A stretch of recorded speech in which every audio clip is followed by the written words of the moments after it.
Well, welcome everyone. I'm so excited that you're here to join us this afternoon. My name is Mary Conley and I'm the Southeast Director of Marine Conservation with the Nature Conservancy. We're pleased to have the Georgia Department of Natural Resources, Coastal Resources Division as a co-sponsor for this webinar, which is going to focus on the discovery and exploration of deep sea coral reefs off the southeast coast. Before we get started, I just wanted to touch base on a couple of housekeeping items.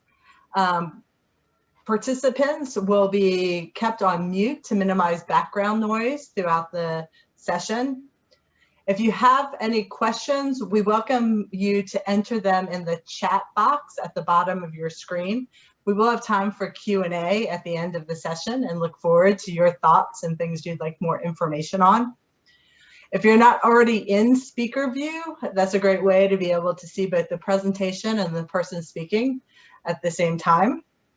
The session is being recorded to make it available for those who are interested and those unable to attend today. And finally, we will be using a couple of polls throughout the session to allow for participant engagement. And we hope you will join us in filling out those polls when they pop up on your screen.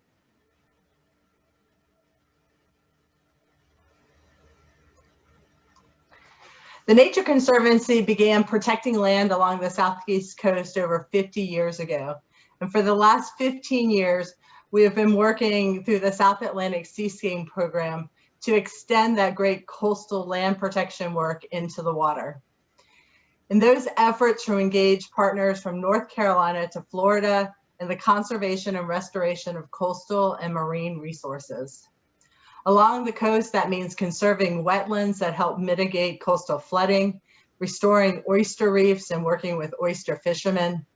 And in the open ocean, we're doing things like working with fishermen to fill data gaps and utilize best management practices, such as descending devices to ensure sustainable fisheries, and thinking about where different resources are in the ocean so that as new and expanding uses are entering along our coast, we can site them in ways that are smart and enable those habitats and resources to be protected while allowing for social and economic development.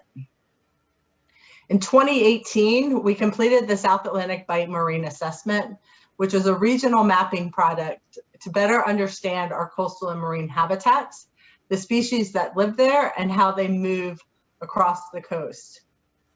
That science is used to help inform our work with government agencies, regional councils, and private industry on ocean use decisions. Things like, where should we site offshore wind energy? Should critical habitat area for the North Atlantic right whale be extended to the north based on where calves are being spotted? Where are offshore sand resources, and what are the species that are using them in the water, as well as the potential for them to be used for beach nourishment? One of the things we realized when doing that assessment is that there is a lot of area of our South Atlantic coast that we are still finding out about.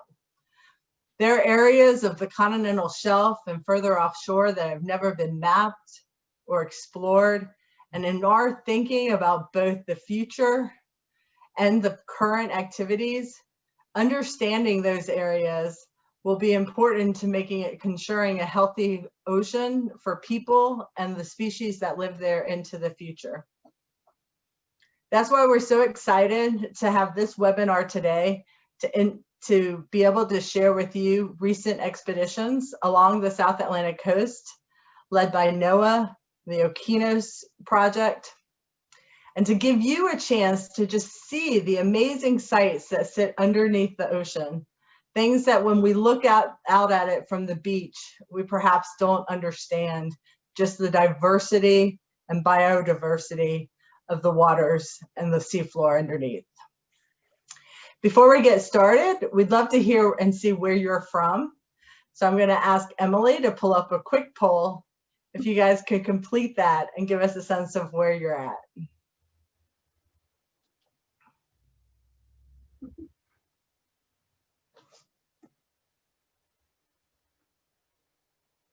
All right. South Carolina for the win today. Glad to have so many of you here with us, with Georgia coming in behind. So it's my great honor today to welcome Dr. Leslie Sautter. Dr. Sautter was actually my marine geology professor at the College of Charleston just a couple years ago. And it was actually that class that led me to getting a minor in geology as an undergraduate. She continues to teach at the college. She teaches marine geology along with seafloor mapping, seafloor research classes. Those classes allow students to engage in actual research in the field and gain field experiences. She founded the Project Oceanica at the College of Charleston in 2001 and directs the college's seafloor mapping program, BEAMS. She has been on some amazing research trips and expedition, including the one we're going to hear about here today, where she was a co-lead scientist on a NOAA 2018 deep sea coral discovery expedition. So on that note, thanks a lot, Leslie, for joining us, and looking forward to your presentation. Thank you, Mary. And it seems like yesterday you were in my class. If only. We can both think that. So thank you, everyone, for joining us. And I'm going to make sure that I can get these controls to work. It's always hard to get started. But as Mary said, I want to share with you the results and just some of the incredible information that we gained from an expedition off of our own backyard, or seaward backyard. And I want to give full credit to NOAA, the National Oceanic Atmospheric Administration, who directs the program called Ocean Exploration and Research, or NOAA OER. And their goal and mission is to explore poorly understood, poorly known areas of the seabed in and around the North American waters. To do that work, they use this wonderful vessel, the NOAA ship Okeanos Explorer. It's the only one in the NOAA fleet that is dedicated to exploration of the deep sea. It's about 250 feet long, and you'll see some of the remarkable things it can do. In order to first determine where we want to go to explore, we first need good maps. If you look at Google Earth today, you'll see the seafloor and you'll think, well, we've already got a good map of the seafloor. That's great if you want to look through the bottom of Coke bottles. It's very out of focus. We wanted higher resolution maps, so we have to go collect the data to make those maps. And we use the technology called multi-beam sonar. If you're familiar with fish finding devices or echo sounders, this is an echo sounder on steroids. It collects a tremendous amount of data in a swath of information as shown here in the image. And we go back and forth across the seafloor like mowing the lawn, we call it that actually, with a little bit of overlap so we don't have any holes in the data. And then we can use really sophisticated software to put together these incredible high resolution detailed maps of the seafloor, finding features we had no idea existed down there, because before we were looking through the bottoms of Coke bottles. So very important technology to first map the seabed. You couldn't go explore a national park without a good map either. So this is how we start the whole process. It's mapping the seafloor with sound. Once we have the maps, then NOAA calls in scientists or anyone who's interested to help us decide where we want to explore very specifically. And we can't go everywhere. It's a very large ocean. So we pick very specific sites that we can explore using what we call remotely operated vehicles, or ROVs. And the NOAA Okeanos Explorer, the ship, is sort of the mothership to two ROVs, Sirius, shown here on the left, and then the big workhorse, Deep Discoverer, or we call it affectionately D2. And these two vehicles are deployed from the vessel, connected to the vessel with cable. There's nobody in these vehicles. and they're operated from aboard the ship. The cables provide power so that it can go, these vessels or ROVs can go for long periods of time.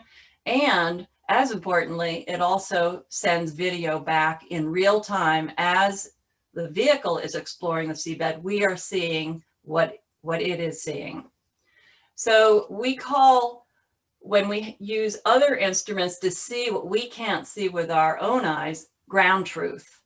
And so these two vehicles go to the seafloor, and using high definition video cameras and still cameras shown on the right here in the yellow circles, collecting tremendous amounts of information of unexplored areas. Limited samples are also taken. We really try to minimize how much disturbance we make. And so just the tiny tips of ends of deep sea corals so we can get DNA, or sometimes we take small rocks and samples, and they are collected using these manipulator arms. There's another one that isn't used as often on the right of the image.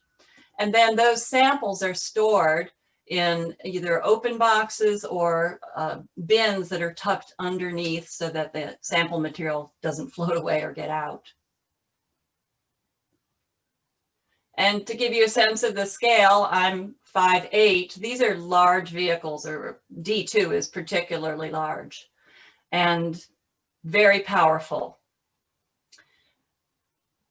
The wonderful thing about NOAA OER is that everything that is done at sea is transmitted back to shore live using telepresence technologies. So even when they're out mowing the lawn, collecting the seafloor, mapping information, you can follow along if that interests you. And typically those cruises are separate from when the ROVs are deployed. So the two different cruises that make up one expedition typically. And while the ROVs are on the seafloor taking these amazing images, you can be watching from your armchair or your office, being distracted completely by all the new observations. For every cruise that NOAA conducts as part of their mission, there are very few scientists on board. 3 scientists share sort of the lead of the operations. And you can see that we have a biology lead, I was the geology lead, and then a sample manager. And we do all of the science work and the narration while we're using the video cameras. There's a NOAA personnel lead coordinator of the expedition. Casey Cantwell was ours on our expedition. And there's also a lead mapping person. And at night, when we're going from site to site, the mapping is continued in between the ROV dive sites. Well, those are just a few of the people on board that make every expedition a full mission. There are 26 people on board who run the vessel itself, run the ship, and a complement of 3 and 5 of the NOAA and science team, as I already mentioned. But there's also several videographers and photographers. And these are the people who, while we are collecting data, they are already processing videos to make highlight clips, picking out key images to immediately post on the web and to begin the education and outreach as we collect information in real time. And then there's a team of 10 people who run these 2 ROVs. So on board with the 49 people who are running the daily operations, one of the keys that makes this even more remarkable is that we have chat room scientists who are following along as we are on each dive, and they are communicating with us in real time, live, telling us what they see. With 3 scientists on board, we can't identify everything. We certainly don't have the breadth of knowledge that the chat room scientists can contribute to the understanding and the identification of what we are viewing. And so on our expedition alone, we included more than 200 scientists from around the globe to help us help everyone understand what we were seeing live on the seafloor. So it's an amazing operation. And again, as I mentioned, we have the vehicles that are cabled for power and to deliver back to us the high definition video stream. While the ROVs are on the seafloor or near the seafloor, they don't sit on the seafloor, they hover and glide over it. We are in the command center, and it looks like NASA, and it's about the same. We have about 100 monitors in there, it seems, and it's the front row, the three people in the front of this view are the pilots for the ROV. We have the D2 pilot, the Sirius pilot, and then we have the lead navigator who kind of coordinates with the ship and the ROVs to make sure everybody's in place and not running into each other or running into obstructions. On the far right here is one of the lead videographers to make sure the color, the scaling, and all the zoom factors are taken care of. In the back row are the two lead scientists, Cheryl Morris and my co-lead and myself, and then another of the videography team. And always they are taking clips of the video and making highlight videos. So they're very, very busy, and it's quite rewarding, their products.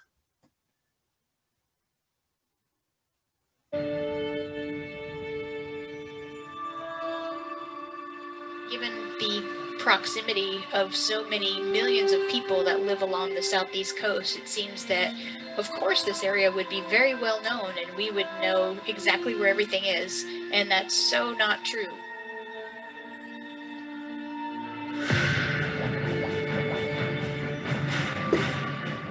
Every dive that we've done has been in places where people have not been before, and so all of this information is really important to managing our deep sea resources. This large area was deemed a coral habitat area of particular concern by the South Atlantic Fisheries Management Council in 2010.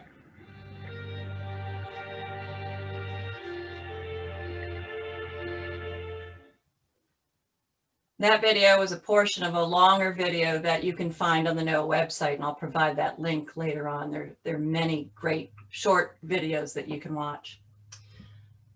So the region that we began to study in 2018 is the region off the southeast U.S. continental margin. The continental margin is this broad, flat area, the extension of the continent, basically, called the continental shelf. Off of North Carolina above, it drops off fairly rapidly into the deep sea. But off of the southeastern US, it's a very different scenario where we have the broad shelf. It drops a little bit and then flattens out again on this large feature known as the Blake Plateau. Eventually, that drops off very steeply into about 5 kilometers water depth here, from about 1,000 meters to 5,000 meters in a short distance, and that's known as the Blake Escarpment, and it travels all the way up through here. So we're going to be looking at some sites on the Blake Escarpment and some that are on the Blake Plateau. This area is highly influenced by the Gulf Stream. You're probably familiar with that. It comes up through the Florida Straits from the Gulf of Mexico. Very warm water, of course, and giving us the nice humidity that we have in Charleston, but it hugs along the edge of that continental shelf on the western edge of the Blake Plateau. And this warm water also carries particulate matter that organisms can feed on. So it's a very nutritious Gulf Stream as well. And the warmth of the water plus the food that it provides aids in building benthic or seafloor habitat. So this region was largely unexplored and poorly mapped in high resolution, in detail, up until 2018. There were only a few areas that had been mapped in high resolution, shown here in the black. And beginning with our expedition in 2018, new pockets of area were mapped in detail. And from those known sites, we picked different places to dive on. Since that time, NOAA has gone back to this area and done a tremendous amount of mapping.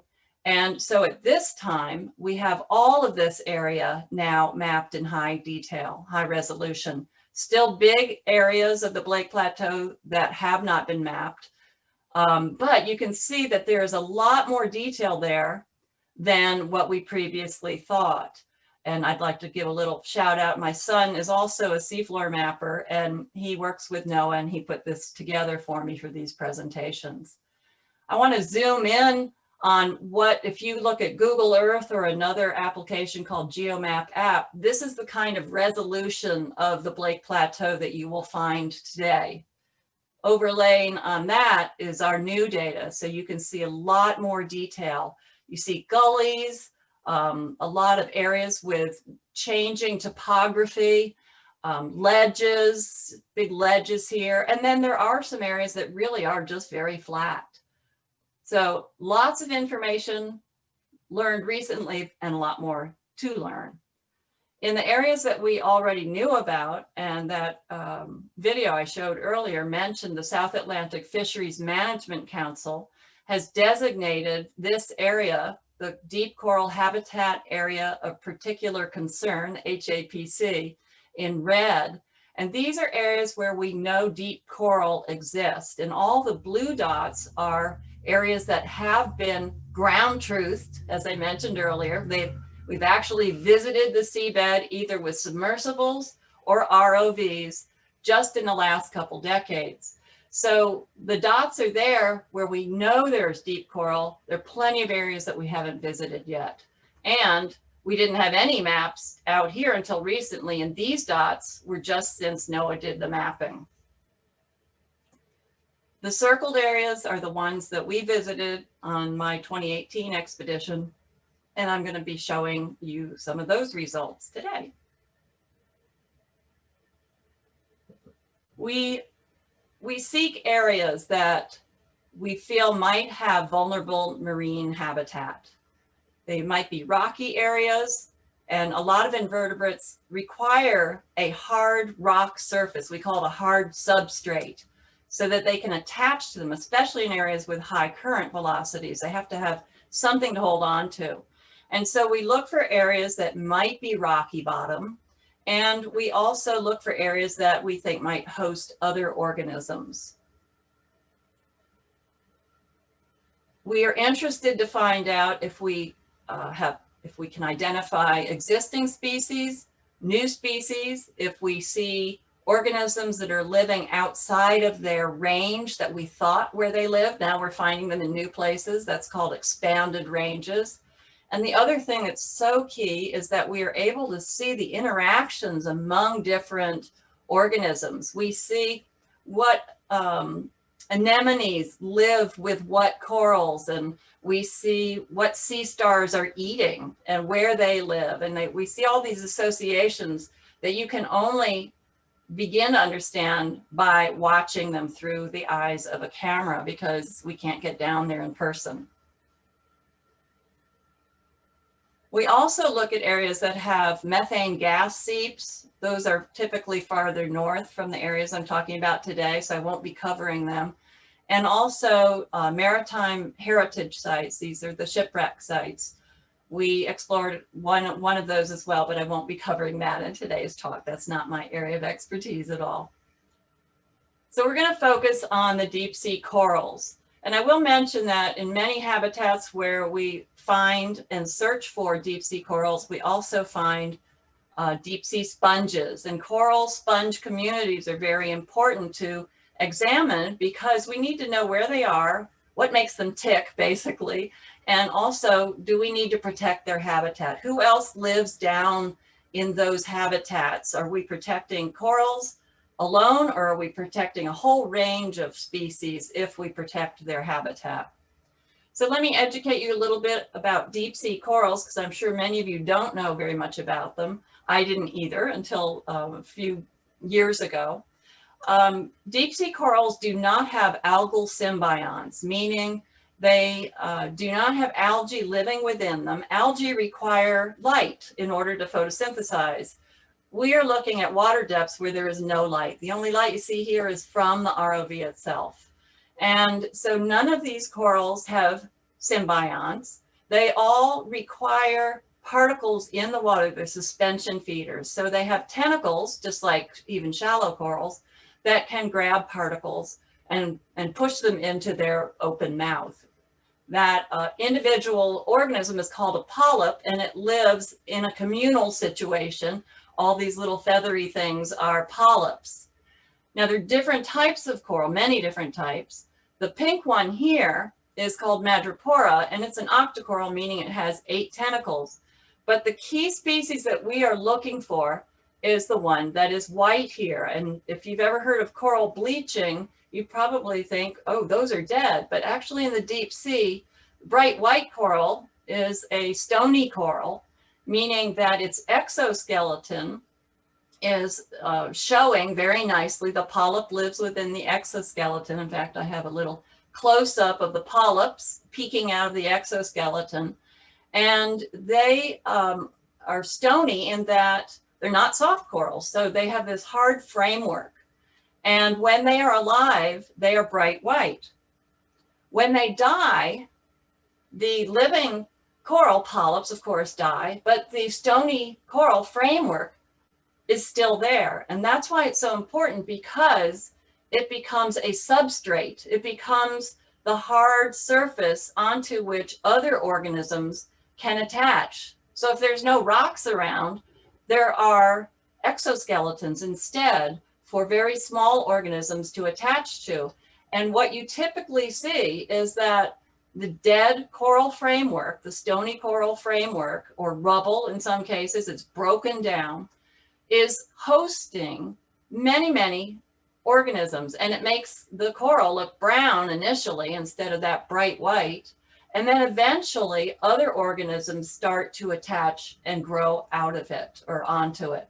This madrepora, the pink one shown in the image, is growing on top of the Lophelia pertusa stony coral's dead coralline framework. So this is the species that we are most interested in finding in our region. There are other stony corals, but this is the one of greatest interest. It's called Lophelia pertusa. So it becomes a habitat forming organism, or colony, I should say, this stony coral framework. And over time, it's fragile enough, once it dies, as other things start to grow on top of it, it begins to collapse, but it still builds this framework. And we know that other organisms just keep building on top of it. An organism is going to survive the best if it is built the highest up, so that it's up within the currents, because that's where the food is. So think of this as a building block kind of situation where a colony of Lophelia pertusa, when it dies, the framework starts hosting other organisms. The framework itself may collapse, but more organisms build on top of it. And you keep building upward to end up building mounds. And I'll be showing you the results of those mound frameworks. But I just wanted to introduce to you the differences between these deep sea corals and the shallow water corals that require sunlight. They require warm waters. These corals don't require warm water either. So on our mission, we had 17 dives, 10 of which were in the region off of our coast. The others were farther north. And I'm going to just briefly show you some of the first dives that we did, which were on the edge of the Blake Plateau along the Blake Escarpment. And these are rocky areas that we refer to as intraslope terraces. And so, as I said earlier, we first went out there in one expedition and mapped this new area. So you can see the rainbow colors where the red in this case is 800 meters water depth down to the purple 2,400 meters. So pretty steep drop off here. And we chose sites within those. And this is what a schematic, if you sliced down through it and looked at it from its side. Here's the shelf, the shoreline would be here, that broad shelf, and then the broad, gently sloping Blake Plateau. And here's the Blake Escarpment where it drops off rather steeply. But we could only explore one tiny bit of that. And so this is what, if we blow that up, this is what we see. This whole region has been built from millions of years of layers of rock being solidified, sands and clays and different sediments that have been solidified into layers. We call those strata. And then they have broken away and created this terrace-like sloped area. So we call this an intraslope terrace because of this type of structure to it. Our dives usually start at the base of some terrace slope. Here's D2, and we work our way up. 3 sites that we chose, again, using the high resolution mapping, and we picked the dive sites. And again, all of the scientists involved submit their proposals for where we go and dive based on the maps that we've just created on a previous mission. And I'm going to show you just some snaps of different locations, but here's sort of a typical suite of organisms that we find at the base of these terraces, where you just have sandy bottomed features. You don't have any really rock exposures. You see individual organisms. Sometimes you see associations of, this is a brittle star and a coral, but these are not big abundant communities. They're kind of isolated individuals. But once we start climbing up the intraslope terrace, that's when we start seeing the rocky outcrops. And it gets steep in areas. You can see those layers of rock sticking out on the side. And everything in the view here is biota clinging to the rock. And you see these groupings of corals and sponges. This is a bubblegum coral. It's probably 1,000 years old. They're very slow growing. And we do collect samples. I'm a geologist, so I always make sure we collected a rock.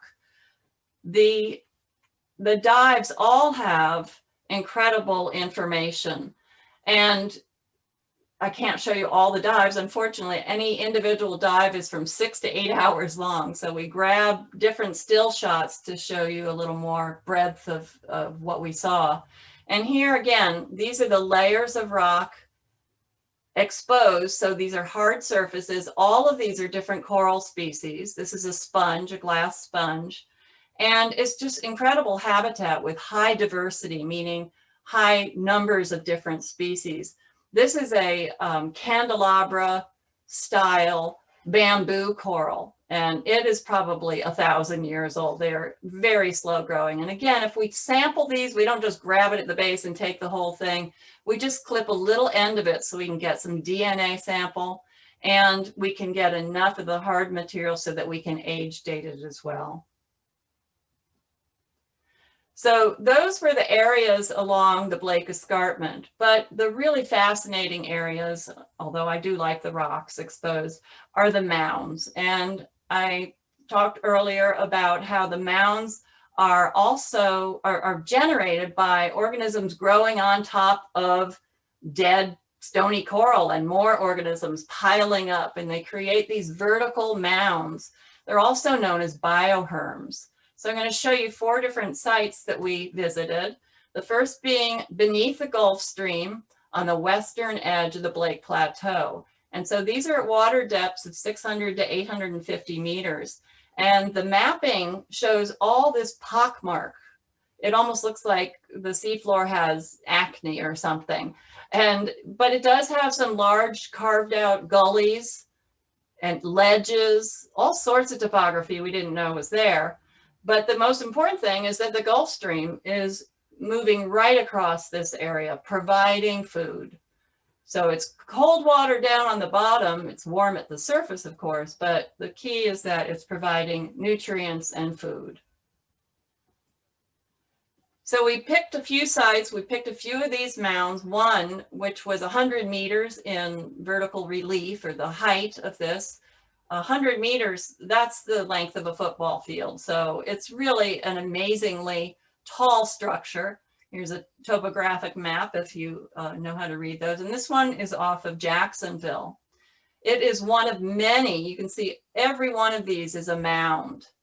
And the 3 dots in the middle here are from another dive that we did where we went up 3 connected mounds. So now you're going to see some of the results. This is the view from Sirius, the smaller of the ROV, looking down at D2. And all of the white that you see on the seabed, this is the top of one of those mounds. All of the white is living colonies of Lophelia pertusa. All the brown is the dead Lophelia pertusa, but it's being colonized by many other organisms. And there again is Lophelia, but look at everything else that is in that image. And all of these soft corals, echinoderms, it's a sea urchin, echinoderm, other fish that feed on organisms. There are all sorts of nooks and crannies in these piles of coral rubble. A glass sponge with a arthropod, a crab. And again, some of those beautiful coral polyps. Squat lobsters, and the golden crab. This is a highly sought after deep sea species. It's about 1 meter in length.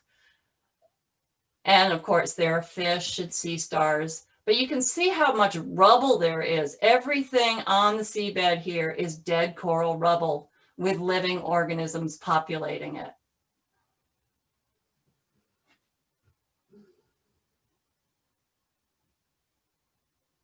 And within all these nooks and crannies, there are eels and worms and other fish. And then we encountered this strange black blob, and nobody knew what it was. Very interesting. We took a sample of it, and with that academic community chiming in, we finally figured out it was an encrusting sponge. But this ridge here is Richardson Reef, and I'm going to show you that next.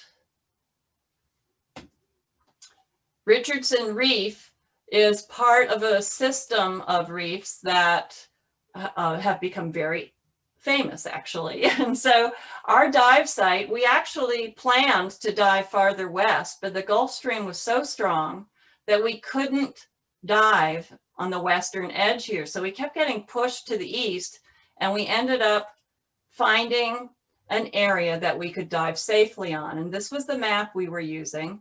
And there was this big U-shaped cliff, and we couldn't even dive on that immediately, but we did dive just outside the influence of the Gulf Stream on a little ridge that we didn't know what it was. We were curious. We had no idea what to expect. No one had been down to that part of the world before. So here's a close-up, and the yellow is the dive track of the ROV. So we wanted to climb up this relatively steep ridge and then go across the top, because we didn't know if it was a rocky ridge or what to expect.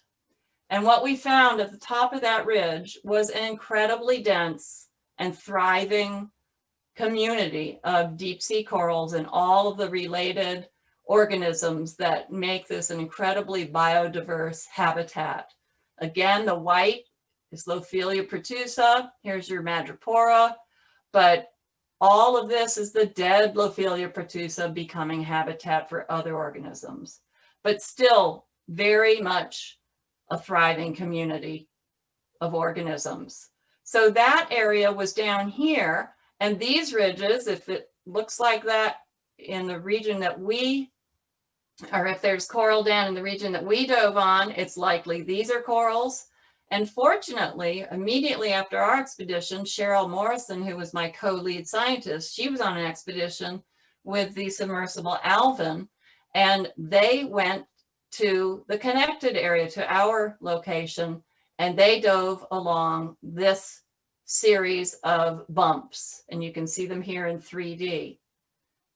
And so now, of course, we started to realize that these were deep coral mounds. And Eric Cordes and several other scientists using the deep sea Alvin, submersible Alvin, collected samples of a huge variety of deep sea corals. And this is a very long, 85 miles long and half a mile below. So this is the one that really made the headlines, and we're just glad that we got a chance to see part of it on our expedition. So we know it's a thriving area for deep sea corals. So again, Stetson Mesa is what we call this western edge of the plate plateau. That's where we saw the individual coral mounds. and then the chains of mounds up in Richardson Hills. I also want to show you Lophelia Banks because this is currently a protected area, and Lophelia, as the name implies, is it's built from Lophelia pertusa. We decided to go up the flank instead of right up to the middle because this area has been explored in detail. So we climbed up the edge and expected to find abundant communities of living Lophelia. Instead, we found no living Lophelia. In fact, we found a lot of dead Lophelia on which anemones and other organisms were living and thriving. So these are all anemones, and they were making their own habitat using that coral framework and some other soft corals. And you can see a cusk eel down in the nook and cranny there, and some squat lobsters. A great habitat, but not at all what we expected.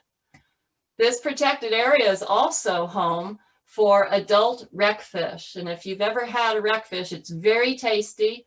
The two laser beams are 10 centimeters apart. That's how we measure. This guy is 1 meter long.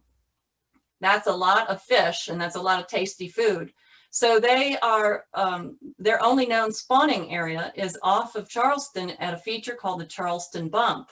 And I was very fortunate to go on submersible dives at the Charleston Bump in the early 2000s with George Sedbury and his team from the South Carolina DNR. And we were looking at the habitat of wreckfish, and because it's the only known spawning area in the North Atlantic. So should we protect it? Probably, just to make sure that they aren't overfished because they are meaty critters. And again, you see all that dead Lophelia pertusa. But they were happy in their habitat, those wreckfish. No question, they were not worried about the ROV. So I just wanted to touch on the different areas that hosted deep sea coral. There's a lot more to it, obviously, but this webinar isn't long enough. But I do want to point you in the direction of exploring for yourself virtually, going to oceanexplorer.noaa.gov, and you can look at the 100 expeditions that they've had in the Pacific and off of our region and in the Atlantic. Our particular one was in 2018 called Windows to the Deep. And if you go in, there's a choice to look at the image and video galleries. Highly recommend just going through those and seeing the great work that the videographers do. And there's some background information about the region, including information about the South Atlantic Fisheries Management Council and what they are doing to help identify areas of particular concern, habitat areas of particular concern.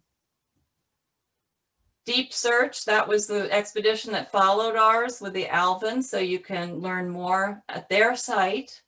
And in 2019, they furthered their work in the same area. So they've now revisited that huge coral and reef area, deep sea coral area, twice in the last 2 years. And then Okeanos Explorer did a couple more missions off the southeast US margin. In 2019, expedition or Windows to the Deep 2019. And they found more and more living coral. This is a huge 6 foot tall coral structure, amazing. This is that bubblegum coral mentioned earlier. Here's Lophelia pertusa, just incredibly rich environments. And then another one in later part of 2019, finding even more coral. So we have, every time we go down to the bottom in search of deep sea coral, if we are looking at mounds, we find living coral communities. If we see rock exposures, we typically find coral communities as well. So I'm sure there are questions. I wanted to leave enough time for questions, and I'll open up the floor if anyone has any questions.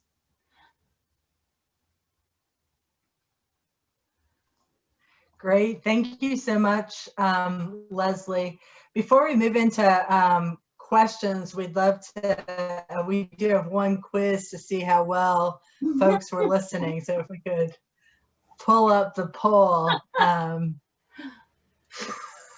That's a great one. If folks could answer.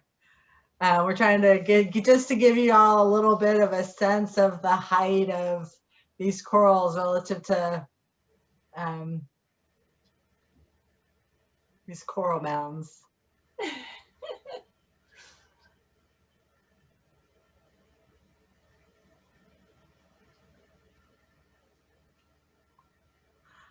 Not that you guys have ever stood next to a brachiosaurus either, but Well, at least you gave the approximate height of one. exactly. All right, you guys did well. It was the Statue of Liberty at 305 feet. So Yeah. Remember that football field, 100 meters. Yeah. Actually, a football field is 120 meters, but. So thank you guys for that. So we have a couple of questions that have come in, and I welcome others to continue to ask questions in the chat as we move through this Q&A. The first one that has come up a couple different times is how might climate change affect these reefs? Okay, yeah, that's a really important question, obviously. There are a few different parts to the answer. One is that the temperature of the deep sea will not vary nearly as much as the temperature of the sea surface. So the shallow water corals are going to be impacted long before the deep water corals in terms of temperature. The other thing, though, is that as climate changes, currents may change on a longer term, maybe not in our lifetime, but with current velocities changing, delivery of food would change. But those are the main things that might affect the deep sea, is current velocities and temperature. And so these organisms are less likely to be affected by climate change than certainly their shallow water counterparts. And a follow-up to that, there was a question related to what are the current speeds? What are some of the current speeds with the Gulf Stream around these mountains? Oh, geez, I'm terrible at remembering numbers. The submersible that I was in long ago could not operate with more than a couple knots of current. So it's several knots on the seafloor at times. And as you get farther away from the main axis, it diminishes, of course, but it's amazing that even at a depth of 800 meters, you feel the effects of the Gulf Stream. You would think that wouldn't be a problem. But the real danger for the ROV is during the deployment, the current velocities are too high. So on the seafloor, the current velocities are much less than what you would think, or than what occurs at the surface. Another question that came up is, how do you go about dating the age of the corals? Yeah, that's a great question. So you've probably heard of carbon-14 dating. That is not what we use, but it's similar to that in that there are radioisotopes in the coralline structure, and that they decay at a certain rate. And so if we take a sample of the exoskeleton and we look, it's uranium and thorium, those are the two radioisotopes, and they have known decay rates. So if we take a sample and we measure how much that ratio exists, the uranium to thorium, then we know how much of it has decayed, and we can determine the age through backtracking, basically. So that's why we need just a little snip of a coralline structure. We want DNA from the polyp, this beautiful picture, I wish I'd taken that, but we also need the coralline structure to do the uranium-thorium age dating. Great. Do you have any sense of the count or the number of new species that were discovered during the dive, or the dives? No, part of these, the expeditions are exploration with collecting, mostly video. We don't collect a lot of samples. So if we see a new organism, It's not that we've collected it. So the identifications would only be based on the visual. And that isn't necessarily something you can identify as a new species. You need the sample in order to, for sure, say that it is a new species and then to identify it and name it. So there are a lot of species we couldn't identify for sure. Maybe 10, if you look at sponges, there are always species we don't know because they are not well understood yet, especially the deep sea sponges. So likely we see many new species, but we can't identify them without a sample. So there were several questions that dealt with kind of the percentage of non-living Lophelia going on, and if how that grows. You were saying how it grows the mounds in height. If you no longer have living, will that stop the mound growth? And are we concerned about the amount of dead coral, or is that a natural component? Well, presumably, if there was no living dead coral community on the top of a mound, then it would stop growing upward because it's the framework that actually makes the structure. It might still be a habitat for other organisms because it's, you know, a hard structure on which they can attach and has the nooks and crannies for protection. But the ratio of living to dead, I'm pretty sure we don't know enough to be able to say the ratio is high or low, meaning it's on its way out or it's thriving.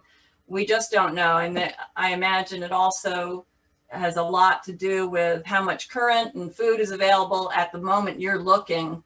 And it may not be that, it may not have been that way 150, 200 years ago. The currents might have been different.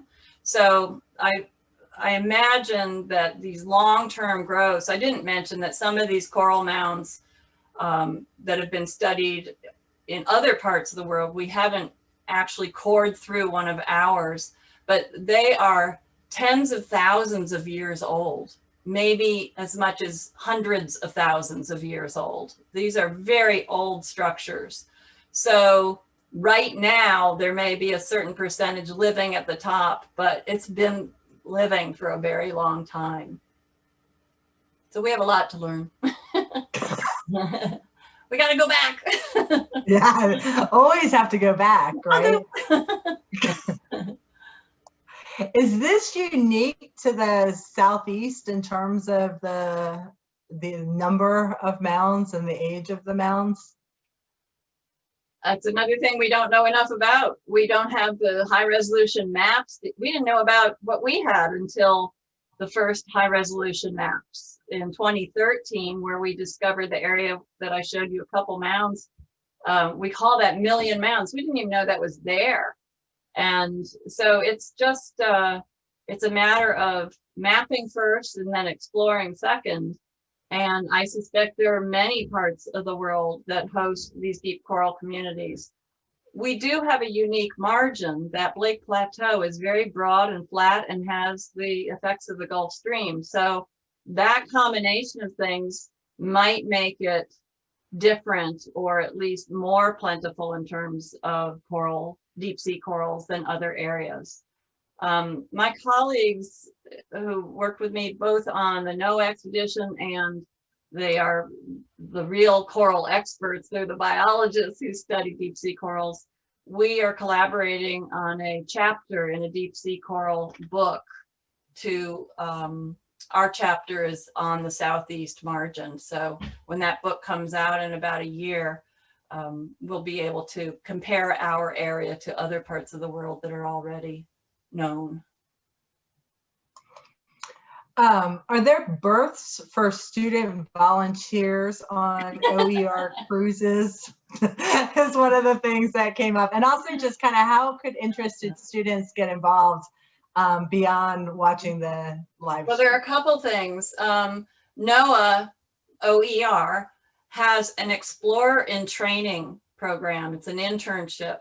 And every year they offer internships to, I don't know how many students a year, but some of those students actually go on the mapping expeditions, and some stay on shore and communicate live with the ship during the mapping expeditions, or sometimes during the ROV expeditions. In terms of getting on board during an ROV dive expedition, no, there are no student opportunities. There are only 3 scientists on board, so it's very, very limiting. That's why the telepresence is so important. I will say, though, that many of my students have had those internships because they know how to map the seafloor. So here's the pitch for the College of Charleston. If you want to learn how to map the seafloor using that incredible technology that I showed you, you can learn it in our geology department, and marine biologists also do this. And then, you know, good chance of getting an internship or something that will lead you to doing some exploration of the deep sea. A question about the sonar that is used for mapping. Does it have impacts on the species or the seafloor? We've heard a lot about oil and gas sonar in this region. So no, it's a different frequency. It's not the it's not that low frequency that really disturbs submarine mammals. In fact, when we've been mapping the seafloor, dolphin actually are drawn to the pinging because they use sonar too. So obviously some sonar is okay. So it doesn't appear to harm any organisms. We've had no indication of that. And NOAA is very concerned about that type of situation. So they're very careful to make sure that that isn't impacting any organisms at sea. In addition to the age of the corals, did you do work to age the rocks on the rock croppings of at the Blake Escarpment? I wish. Yeah, every sample that we collect goes to an archive. I don't get to keep it. So we didn't collect very many rock samples. It's really hard to get a piece off of the seabed that is loose, that you also know where it came from. You really need to get a rock that's in place, so you know at what depth it occurred. You can then look at the composition of the rock and age, and hopefully age date it, but even age dating rocks is not easy. But if you just find a piece of rock sitting on the seabed, you don't know if it tumbled down from up higher on the slope, meaning it would be a younger rock. So it's just very hard to collect rocks that we could use to get good age dating. Instead, we use coring from like the Deep Sea Drilling Project and Ocean Drilling Program, and those are massive programs that you know, can core kilometers into the rocks themselves.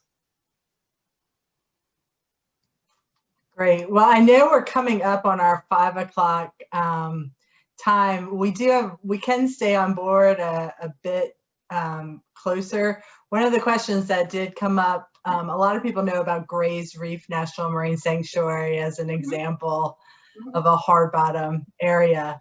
Could you just kind of mention, just to give everyone a sense of place, the distance from Gray's Reef where you were working? Right. Well, Gray's Reef is maybe 20 kilometers off the Georgia coast. I'm not sure exactly how far, but it's in the middle of the continental shelf, which is still very shallow. It's, you know, less than 100 meters water depth there. So the corals in that area are not deep sea corals. They're the shallow type corals. And as you go farther offshore and you get to the edge of the continental shelf where it begins to drop off and you encounter the Gulf Stream, that's another 40 kilometers, 50 kilometers or more.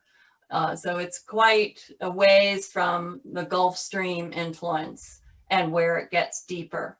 So these coral mounds, they're about, I can't remember exactly how far offshore they are, but they're at least twice the distance from shore as Gray's Reef is, probably more like 3 and 4 times the distance. Right. And in much greater water depths. Great. Well, thank you. This has been fascinating. It's always fascinating for me. One of the things that got me into ocean science was that were unknown. And I loved seeing the pictures and so happy you could share these with all of us. We at the Conservancy and at Georgia DNR are very interested in both learning about what's in our ocean environment as well as working to protect and conserve them.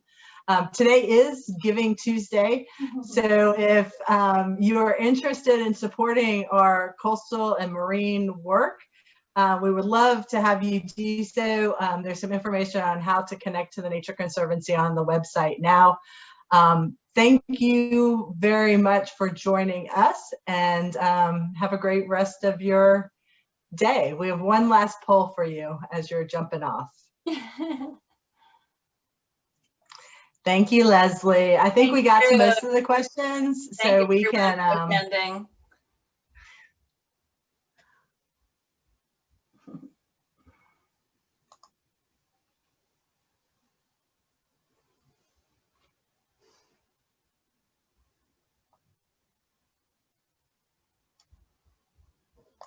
All right.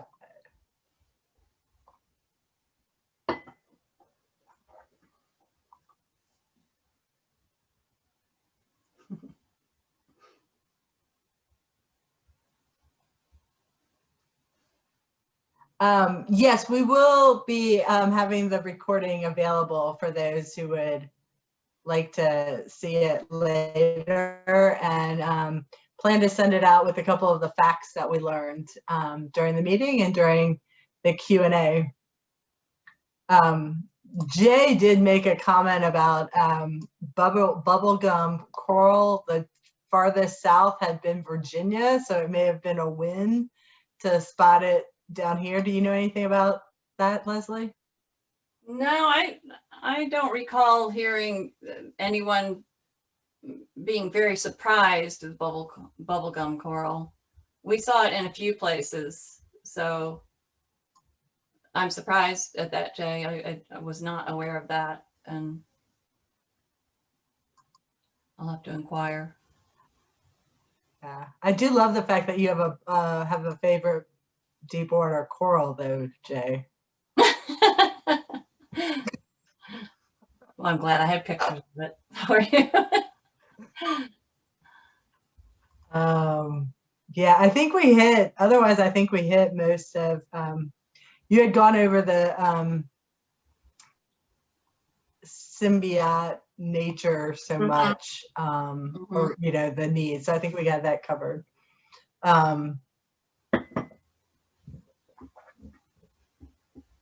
Yeah, so we'll go ahead and wrap this up. I think we can stop it. Thank you guys again, and please reach out to Leslie or us if you have any additional questions. Thanks to my niece and my mother for joining us. All right, thanks guys. I enjoyed it.